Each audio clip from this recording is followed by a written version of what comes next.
रायगड जिल्ह्यातील महायुतीच्या नवनिर्वाचित मंत्री आणि खासदार तसेच आमदार यांचा सत्कार सोहळा कर्जत विधानसभा मतदारसंघ शिवसेना भाजप आरपीआय आठवले गट या पक्षाच्या वतीने आयोजित करण्यात आला होता।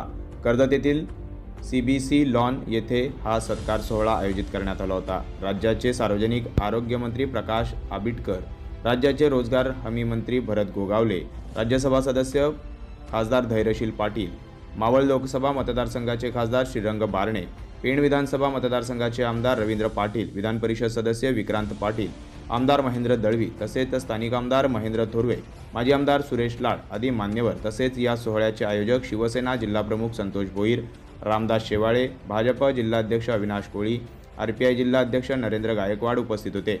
यावेळी मंत्री तसेच खासदार आणि आमदार यांना प्रभू श्रीराम यांची मूर्ती भेट देण्यात आली। तर मान्यवरांचे स्वागत भाजपचे दीपक बेहरे, वसंत भोईर, मंगेश मस्कर, रमेश मुंडे, अश्विनी पाटील, नरेश पाटील, शरद लाड, राजेश भगत, तर शिवसेना पक्षाचे विजय पाटील, संभाजी जगताप, भाई गायकर, सुदाम पवाळी आणि आरपीआयकडून राहुल डाळिंबकर, मारुती गायकवाड आदींच्या हस्ते सत्कार करण्यात आले। ब्युरो रिपोर्ट, वृत्त Marathi. Like, comment, share and subscribe.